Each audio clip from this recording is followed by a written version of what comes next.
Welcome back to TEYARA SMP, a TNP Limitless 7 series, and we are starting off with a couple of maintenance things that I did since the last time around. One thing that we can't see because it's behind the closed door is that I did end up extending the range of the mob detector by 1 block in the X direction, just to make sure that it wasn't piglins getting, crushed to death or suffocating in the walls. That was causing them to, die and drop stuff. And I don't think that's the case. I don't think that's made any appreciable aspect on what have been dropping. But you can see to my sides that I have changed the layout for the storage. So we have the one compacting drawer up top for gold, and eventually I'm going to put on, I think you can actually put up to 3 storage mods on a drawer. Yes, you can. And then 1 utility. So I think what's going to happen is we're going to start with just 3 diamond upgrades and then 1 obsidian upgrade here on the utility side.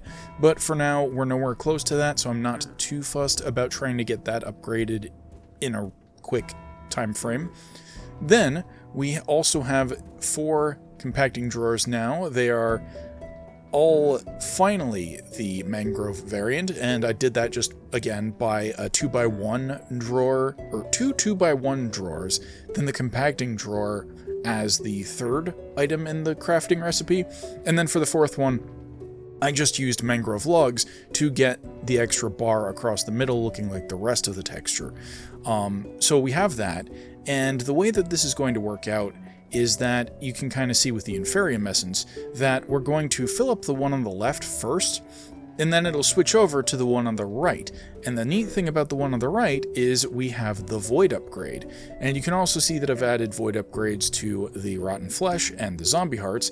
And then up here, at least I'm hoping when we start getting some of the fire elemental shards that we saw drop in creative mode, those will start defaulting to up here. Because the way I'm reasonably sure that storage drawers works, or at least this particular mod, is that it takes the closest distance to an open drawer in order to fill up stuff. And there's a non-zero chance that we could start getting like totems or something like that in here before we start getting the fire crystals, but that's fine. We can just manually move them to the other side, which I'll get to in a little bit. You can also see, however, that the fluid drawer is now full of liquid XP, and bonus points if we come across to the refactored other side.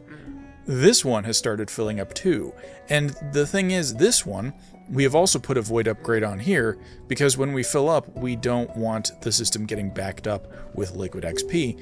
And of course, we're going to upgrade both of the fluid drawers on both sides with additional storage upgrades.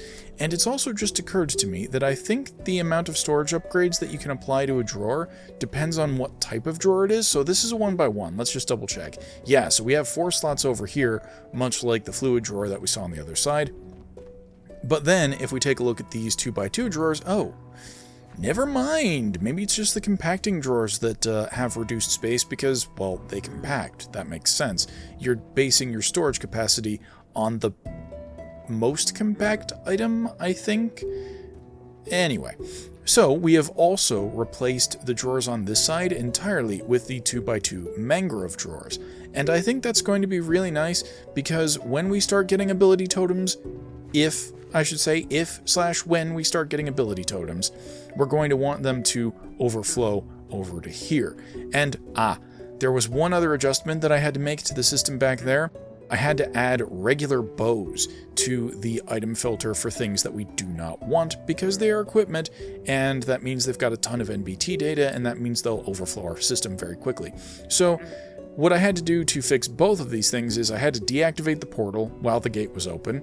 I did that just by stealing the lava out of the lava wheel and then using that to break the portal.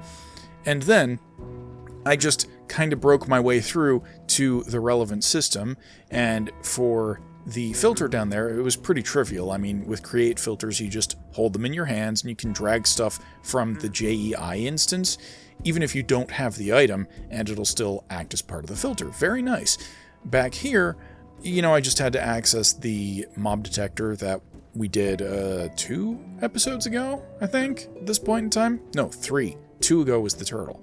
So I just had to update that and expand by 1 in the X direction, and that was fairly trivial. It was just annoying that I had to extinguish and then reignite the portal, and also at one point I was operating in total darkness, but that's enough about that.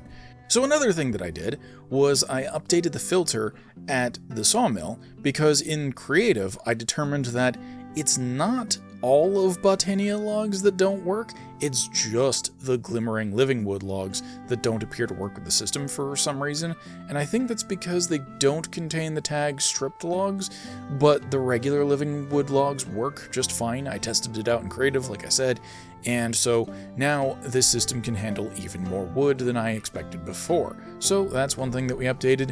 Another thing that I updated is because we had a lightning storm, and I keep forgetting that I haven't actually finished the roof over there, as well as this is entirely made out of wood. We added some lightning rods, because I did have some burnt stuff from, I think it's immersive weathering.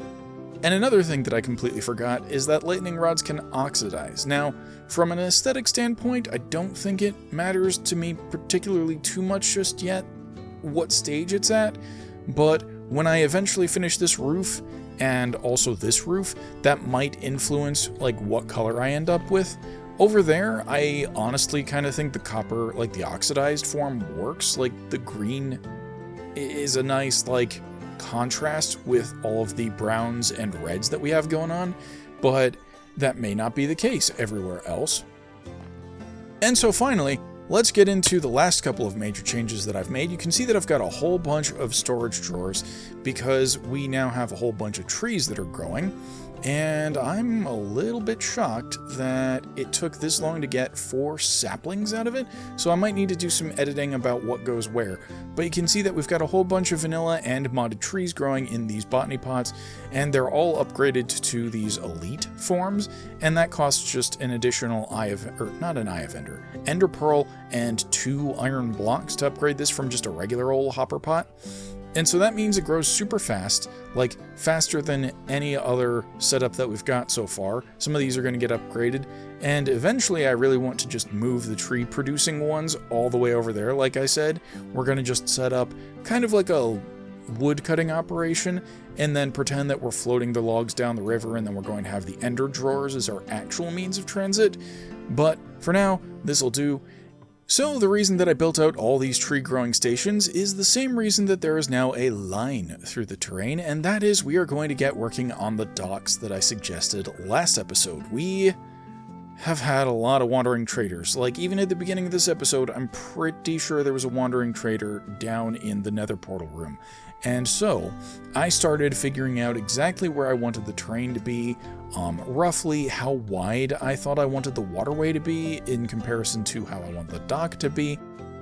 And I don't know how much we're going to get done, because of both time and physiological constraints, but you can see that I've got this very sharp line, and that is at least going to be where we're going to start by putting in some reinforcements here. It's probably going to be very similar to the technique that I did over there. I don't know if I'm just going to use cobblestone blocks or if I'm going to pepper in some variety, but at the very least what we're going to have is like probably a solid block, maybe right about here, and then part way up we're going to switch into a stair block and then maybe some vertical cobble. And I haven't decided if I want the walkway that's going to be here to be 5 blocks wide or 6, measuring from where this sticks out. And we also need to, of course, account for this door. But then right about here, I think, kind of just between the 2 buildings, we're going to have a staircase right in here. And so that's what I'm going to start off with. So let's just talk about how I'm handling the river right now. We have a couple of options that we can go with. One is, let's assume that we've got entirely natural erosion, which is probably not what I'm leaning towards, given that we are going to intentionally put in a man-made dock kind of thing, and therefore have excavated some of this terrain. But What I want to do with the river in general is sort of simulate additional erosion that would occur just to make the river flow more naturally. Right now, it's just kind of spotty, and you can see like we've got little bits of water dotted about here and there, and it doesn't really connect all the way through.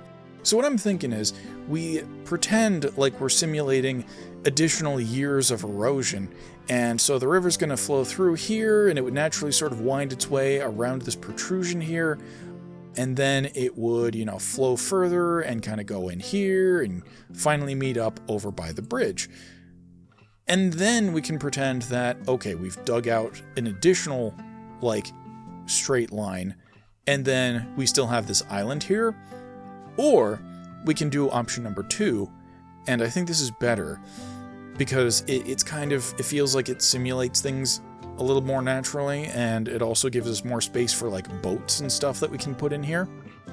We can pretend that humans started digging this thing out, and that caused erosion to happen on both sides of this, and so maybe there's not going to be an actual island there, but, you know, we take this out and we leave some of the terrain underwater, submerged. And then, you know, we've just got this waterway that goes all the way through, and we've kind of just messed with nature. And I think that's a little bit more realistic. I'm not saying it's a good thing, but narratively, it's very compelling. And so I think that we're going to do that. I think we're going to leave ourselves enough space that we can do some cool stuff with the dock, because if we didn't, let's just pretend for a second we come out to 5 or 6 with the path up there.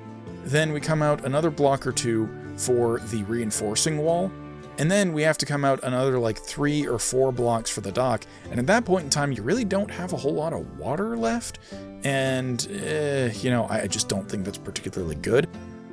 Now, I've gathered some of the materials that I think I'm going to be using for a combination of the docks as well as the stairs that we're going to start the build with. And what I've conceptualized is wherever we have the stairs, we also probably want a crane. So we want the top of the stairs to be a fairly wide landing area for us to be able to move goods and the like. I think we only need to go 3, maybe 4 towards us for the top of that staircase.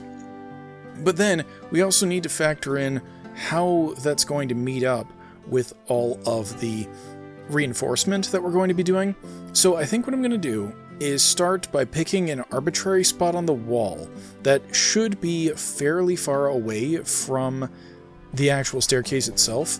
And I think we're going to just kind of do that right about here, maybe? Yeah, so something like that. And then...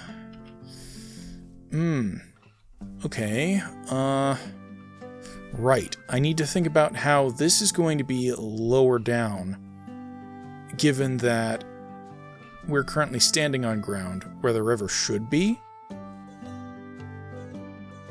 And I'm just thinking about how I want this to sort of curve up. Like, ideally, actually, I think we kind of just want to do this, because it's not nearly as tall as I thought it was going to be. So we're going to have something like this all the way down, and we're going to have support structures composed of spruce logs, probably, just as reinforcements to the reinforcement. And also, as I'm thinking about it, what I'm going to do for the stairs themselves is I want to give the impression that they're sort of slats. And I guess, hold on, let me take a look at the framed blocks real quick, because there is another option that potentially just occurred to me, maybe? I suppose, no, okay, there isn't any kind of like mid-slope kind of thing, or whatever.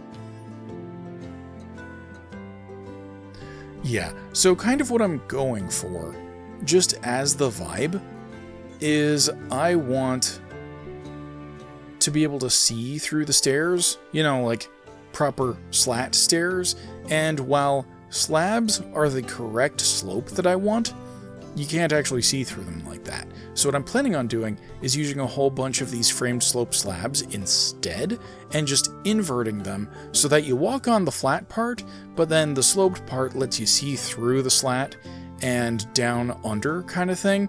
And I don't know exactly what I'm going to be doing with the space under the stairs just yet. Potentially we're going to try to put in some merchant spaces for that, and I think that'll also help with where we're going to put the carpet, for one thing. But that means that we are going to need 8. Yes, a run of 8 in order to come down the appropriate number of stairs. And so what I think we also do is then just arbitrarily set the platform that we want to end up on as also being 8 wide. So if I come up here and kind of just pick this as the arbitrary sort of visual focal point, I think if we just say, hold on, is this exactly 6? 1, 2, 3, 4, 5, 6. Yes, it is actually. So what we can do, I think, is we want to... I think we want to make this out of slabs just so that we're consistent, and we'll probably put some structure in underneath it. But we're going to do just 1, 2, 3, just like that. And we're just going to make a 3x8 right here. How many am I at? 4, 5? Okay. 6, 7, 8. And I'm definitely going to have to make more of these treated slabs, but just for now, that is going to be our tentative end thing. Okay, I think I actually want to come out to 4, because if we put the reinforcements in as well, then that's going to consume width on the staircase. And we want the stairs themselves to be at least 3. We don't want, like, all of a sudden you can't walk kind of type thing. So I think we'll just set the stairs to be here. And I haven't decided exactly how I'm going to do the wall here. Maybe we'll just do full blocks against the stairs. And I think that'll look pretty good. Possibly we can even reinforce it using brick blocks instead of cobblestone like I have over there. And I think that'll just make more sense since it's the more structured part of the walkway. But for now, just to get an idea of what the staircase is going to look like, if we hold shift, we can get on the underside of this thing. Oh, but that's kind of a problem. We can't actually place blocks looking like this. Okay, what if I do this, and then is it going to let me? No, it's just going to chain off of the one that I already previously placed. So, what we're going to have to do is probably something I'm not going to like. I think we're going to have to put down blocks, and then place on top of those blocks. So do something like this, and then like that. If I do that kind of thing, maybe. And I think we also want to replace this layer too with a different set of blocks, just because we want that sort of slat effect all the way down.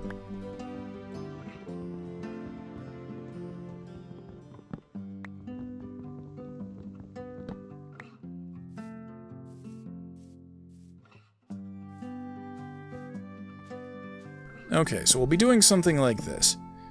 And then if I get up here and do that, so those layers are fine now. And from the side, that doesn't look particularly good, but you're not really going to be seeing them from the side, especially if I put in the reinforcement the way that I think I want on the inside wall, if that makes any sense. You'll see when we get there, but for now, I think this will work out the way I want it to. We're just going to put it in, see if it works out, and if it doesn't, we'll adjust. That is how the build process works. Okay, so I'm just going to test out a potential design candidate on the other side here. So I think potentially what we might end up doing is adding in some spruce here. And I'm not going to preemptively strip it, but I think that's going to be stripped. You know what? Maybe I am going to preemptively strip it. That's a good idea. I really should have used the other ones, but I don't really care. So let's do something like that, potentially. And then what I found are these, not the frame trap doors, we are still going to use them, but the framed horizontal planes, I think, could be a really good idea. And this is going to potentially extend the build out a little bit, but I think is going to be fine, theoretically. So then what we're going to do is put the trap door... Oh, that was not the right place. There we go, that's the right place. And we're just going to put the trapdoor here now. And I think that vaguely gives the same impression as having the slats.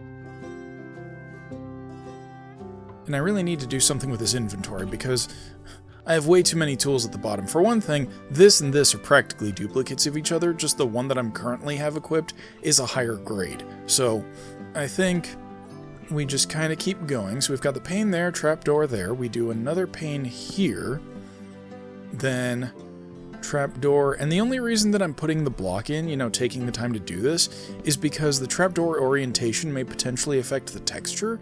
I don't think that's terribly likely, but, oh, by that logic, I should do the same thing with the pane, because I'm just placing it against the side there.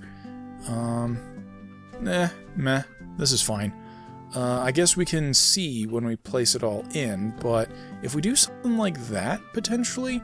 Oh, yes, and just to keep consistent, see, the bottom one, just for consistency's sake, we'll end with a proper slab there. So then if I do something like that, and let's just kind of take the... Oh, that's a trapdoor, yep. Take the trapdoors, extend them out this way. Pane, pane, pane. Trapdoor, trapdoor, trapdoor. Pane, pane, pane. Trapdoor, trapdoor, trapdoor. And then I think... Boop, boop, boop. And then we fill this stuff in with the treated wood, and I think this is going to look a lot better. Okay, and clearly the orientation doesn't really matter, especially if we don't actually flip these trapdoors. Okay, yes, so this looks almost exactly like I was hoping for. I'm not entirely sure if I want to do this like here with the stripped log, because this looks a little bit weird, but I'll mull that over. I do think I very much like this set of stairs better than this set of stairs, so... Oh, and that's another thing that I hadn't thought of, is that we have, what is it, 1, 2, 3, 4, 5, 6, 7? Yes, so I miscalculated the length of the actual stairs as opposed to the length of this platform here. And I'm just trying to decide if I want to change that now while I still can, or if I don't care. And look at that, right on cue, the thing that we are meant to be building this for spawns in front of us. Wandering Trader! Yes, you're going to have a much better entry point, eventually. Yeah, so after testing a couple of prototypes, I think I've finally arrived at this design is probably going to be the best thing that we have here. So it's a combination of horizontal panes and framed trapdoors. And that gives us this very nice, you know, see-through effect. And unlike the slopes that we had earlier, you know, it doesn't look weird, I guess. Like, this does more what you would expect to do with this kind of staircase. And there are even stairs in, I want to say, McCaw's stairs that look similar to this, except A, they're not 1/2, they are 1/1, and the other thing is, they also have railings, which would look weird in the context of the rest of the build, so I think this is the best that we're going to be able to do with the resources that we have on hand. And I'm probably going to take a bit of a break right now, and then when we resume, we'll have more of the reinforcement structure built out, and then we can also figure out what we're going to do on the exterior of here. And I've even thought to myself, maybe the platform doesn't have to actually move, so there are probably things that we can do with like rope blocks from other mods that would give the same suggestion or illusion that I'm going for, and so we're going to experiment more with that when I resume filming. It is now the second day of recording for me, and you can see that we are here at the forge because I've just been cooking up a whole bunch of charcoal for what we're about to do next. And I also managed to solve a problem with the filter in that charcoal is one of the items that wouldn't pass through when it was done cooking up. And that's because I think it technically counts as an item that can be blasted a second time, but that's not behavior that I want right here. So we added a tag that allows charcoal to pass through, and we've also added a tag that permits stone, forged stone, to pass through after it's been smelted up. So now we can cook all sorts of cobblestone back into smooth stone variants, probably regardless of what variety it normally is or stops at. The problem with stone, vanilla stone that is that it can immediately be cooked again into smooth stone, except Create doesn't handle that particularly well, and we saw that in my Create Above and Beyond tour, I believe. But the thing is, it basically stops at the stone, and because I guess it's technically on the output side of the depot, if we think about the internal inventory from a coding perspective, it's on the output side, but the depot still thinks, oh, yes, this is a thing that can be cooked again, and so it never really unloads because the filter's like, oh, this can be cooked again, but the depot's like, nah man, this is in the output, we're not actually cooking you again, so it just stays there until you take it out manually, either that or it gets destroyed. But anyway, enough about that. I have been very busy, and yet not busy enough. You see, for one thing, I was taking a look at some of the things that I want to use in the build aesthetically later, and rope is one of them. Now the problem is, some of the ropes that I had my eyes on required various organic components that I didn't have access to, and so I ended up going on a 20,000 block adventure to a waypoint, there it is.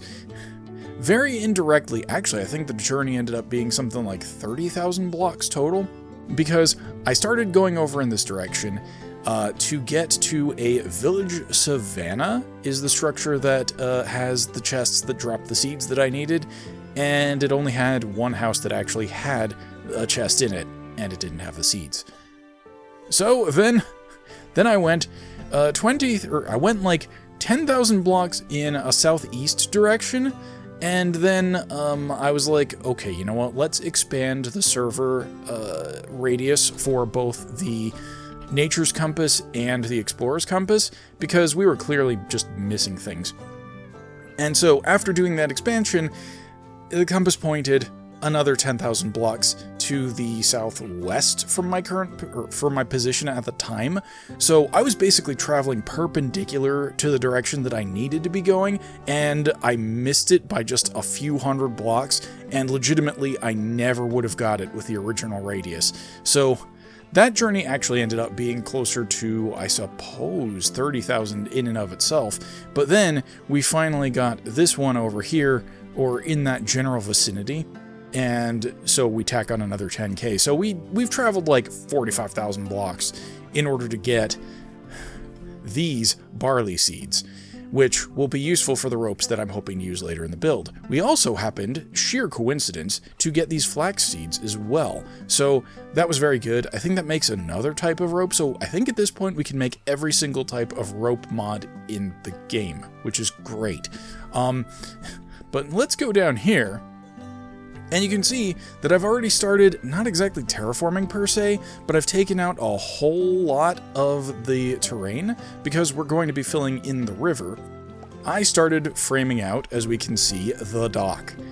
And I've also done a whole lot of the retaining wall as well. And so I need a better vantage point. Hold on. So if we take a look at it from up here, we can see kind of what I've got in mind for the initial dock. Now, this is still going to be a fairly narrow section of river, and that's why the dock is only coming out to here, I think I've got plans for, but we're still probably going to need to extend this retaining wall in the future down the road, because I intend to sort of have this come out a little bit, and then, you know, curve around. We're going to have one path, actually, just go along by this ruin here, and I'm planning on putting up a whole bunch of scaffolding so it looks like we've actually been excavating, and this is like the initial source of our embers knowledge, that sort of thing. So it's a bit of a retcon, but it's one that I'd intended from the beginning, even if I haven't actually said it in any of my videos thus far. And then we'll probably, I don't know if I'm going to have stairs that'll come down here and then, you know, a second path that'll go up to the maintenance door there, but we're also going to have the path that winds around here and meets up with the actual entrance to the sawmill. and then the path will continue on down to the south even further. So, we have that for, this part of the river. The dock's only going to come out to here, as I said. I decided to take out the piece of land that was here, because I figured if we're doing man-made interventions here, then either we're going to want to flatten this from the standpoint of needing dock space, and as it turns out, the dock protrudes a whole lot further than I thought, so yes, we can explain it away as either man-made intervention, or we can say that because we started making the almost canal or the man-made components here, we accelerated the erosion in this part of the river, and so that's why that piece of land isn't going to be there. There's also another, like this part of land is also going to be gone. You can see on the other side the dock extends out just a bit further, and I'm not sure how much further down we're going. I think that's actually a good stopping point there, because the river is going to curve around to here and sort of narrow, and then it's going to expand out on the other side of this hill. And I intend to put in some retaining walls on this side as well, maybe cut back the land just a little bit so that we can get that structure, but also to prevent further erosion of this hill, just mentally simulating things. And then we'll eventually connect everything up. So let's talk about the support layout for the dock, or rather the framework that we have here. You can see that this part of the river that we're on flows from east to west or from west to east. There is no component in the north-south direction. So what that means is we need to pretend that the water is flowing under the dock or around the dock, and as such, you don't really want any components in the dock that impede that water flow, otherwise you're going to potentially get some structural issues. I would imagine that if a river is constantly flowing against a dock that has a support in the perpendicular to it, then eventually those supports might start to shift or move, and that's not really desired behavior.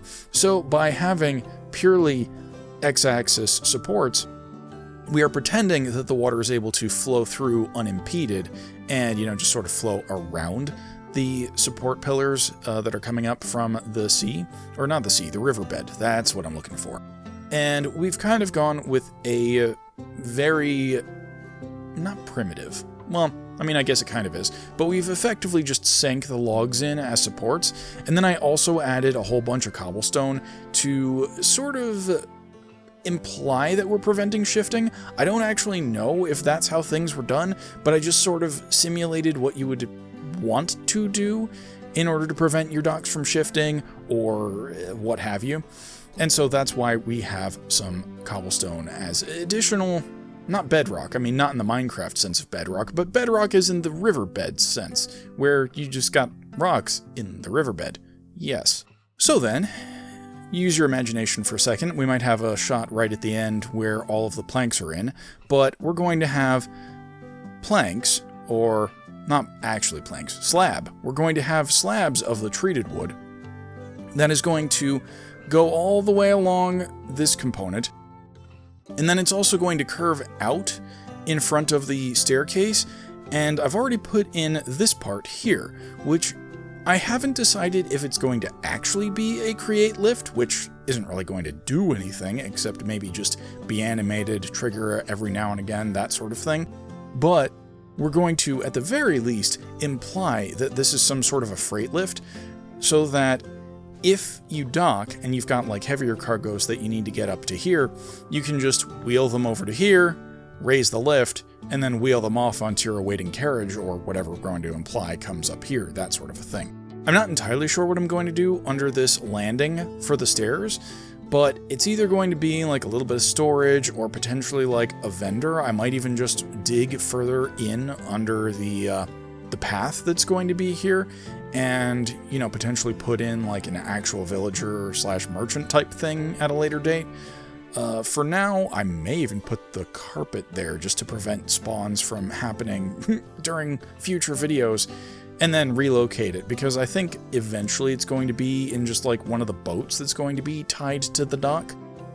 But the last thing that we're going to do this episode is try to fill in as much of the area that we've excavated as possible, and to do that is the reason we have all the charcoal that I mentioned earlier.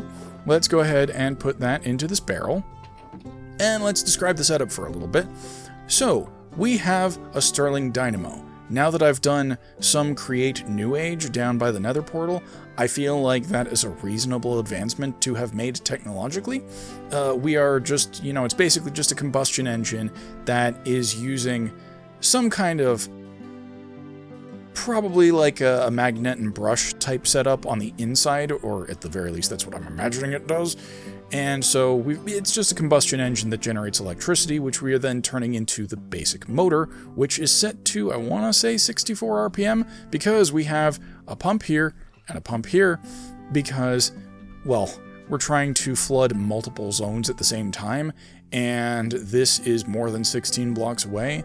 Potentially, I only really need this hose pulley, I think that's the name of it, hose pulley, to fill the area, but I'm not entirely sure how Create determines what is connected to this particular pool of water that we're going to pump in here.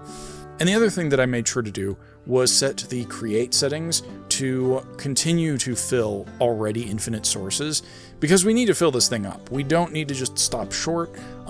I'm very interested in seeing how far off to the sides that it goes, because theoretically, it should go all the way down to the end of the dock in that direction and the end of the dock in this direction, but even if it just does a majority of the work for me, that's fine. And without further ado, I'm going to go ahead and flip this. We're probably going to skip because this isn't going to be a terribly exciting time-lapse, but Okay, I also need to make sure, okay, that's pumped the correct way, that's pumped the correct way, and yes? Okay, good. At least two of them have, okay, all three of them are starting to fill up, and so all I have to do is just wait. So we are kind of at one of the moments of truth, in that I want to see exactly how far the range on these hose pulleys are. You'll also notice something kind of interesting. So they have been placing their water in a pattern, probably because of the order they initially got the water in. So the water reached this one first, followed by this one, followed by that one, but they're all consuming water at the same rate, and they're all receiving it at roughly the same rate now that this whole thing is pressurized, I believe. So that means that we have just this interesting little audio pattern where you get some water over here, then some water over here, and then some water over there. But what I want to see happen now is how far down this way this particular pulley goes, because what I hope happens, and I'm not entirely sure because I've never used one of these before in any series, I don't think, we want it to go all the way down to where the dirt is there, and then, start to fill up the area under the dock. And we theoretically now have it set to stop at the Y level that these horizontal beams are at, and if that happens, and the happy path happens, we should see this whole area underneath the dock just flooded with water, and then the last thing that I'll do before calling the episode is filling in all of the slabs that we need for the dock itself. Oh, ooh, yeah, look all the way down there. It looks like we have filled up all the way to the dirt wall, which is exactly the desired behavior I wanted. So the new real final test is that because we have this vertical structure here, because we have this horizontal support structure here, I don't actually know what's going to... Oh, okay, I did leave space at the end. So theoretically, even when it gets up to this level, it should understand, yes, please do continue to fill. And I'm also realizing that I've taken the dirt here down to below the water level, which means that this whole area is going to flood at the end, I think. And that's going to be slightly problematic for terraining later, because I really wanted to be able to do additive sculpting later, and that's kind of the reason why, you'll notice down here, this dips down to around y equals 56. And so, on this side, I took it all the way down to y equals 56 so that we can add to the terrain and sort of build it up with silt and other dirt blocks and potentially some rocks and stuff like that. Okay, I think we might be up to our next moment of truth because I believe we're finally on the Y level of the support structure. And so what I'm half expecting, and also half hoping, is that once this zone fills up, this one is potentially going to start filling off in this direction. Because there is a little bit of water that connects under there, and I'm fully expecting that with regards to pathfinding, it doesn't really do like under and then back up to view this all as one connected body of water. I'm expecting that it starts at the level that it's filling, and I don't know if it's using like A star or if it's just like doing some kind of a, like I said earlier, Manhattan distance just to detect all of the blocks that it can potentially reach on this particular level that are air, and then filling the next available block, that sort of thing. Like, I studied algos in college, but nothing like this, and it's just kind of fascinating to see stuff fill in. Ooh, yes, okay, so I think we're finally up to the interesting behavior part. Well, at least with regards to over here. Because now what I'm expecting, what I'm expecting this pulley to do is fill up one in this lane, and then one in this lane, and then one in this lane, and then one in this lane. Or, you know, whichever edit distance is, or not edit distance, whichever Manhattan distance is closer. So right now it's still filling in this because I think that's technically closer. But then, every so often it'll come over and fill in this. Oh man, this is actually quite comprehensive. I probably could have just placed in one pulley and filled in the whole zone, just because everything is more connected than I expected. But if we did have a hard wall, I think at this point I would need to have the multiple pulleys on different sides of the fence. But either way, oh, this is really freaking cool. Okay. Let me check on the other side to see how it's doing. I don't think... Okay, so it has to fill through here, and then if we're lucky, it'll even do this part here where it's all flowing stuff. Oh, okay, and this is closer than this because it is pathfinding through under the staircase to this part. Yeah, so it really is definitely doing some kind of Manhattan distance calculation. And I would love to know the underlying data structure for this. And so the other thing that I'm kind of expecting to happen, but I'm not entirely sure, is that this is going to fill in. And then it's going to start working on this side. And this one, or this one that I'm standing on top of, is going to fill in all of this corner here very slowly, but it is going to do it. And then once it's done, we're going to see this area fill in really fast all at once. Okay, so we have like 2-3 source blocks that need filling in over there. And maybe if we're lucky when it places the last one it needs, it'll all start to flow in correctly. Oh, well, okay, I was kind of expecting it to happen right there, but okay, there we go. Now it's all flat, which means that this one should switch to filling in over there. And I think I've just seen evidence of that because we got one bead over there and then another one over there. So the one over here is probably being filled in by this hose pulley, and the ones over here are now being filled in by this hose pulley. And so we just have this one working away by its lonesome all the way over there, because I don't think any of the air blocks over in that direction are remotely as close as the ones over here. And I kind of wonder if I can help things out by getting rid of this block. Why, yes. Yes, I can. Okay, so now this one should be contributing to the side all the way at the other end. And I think it is. Because I don't hear anything behind me.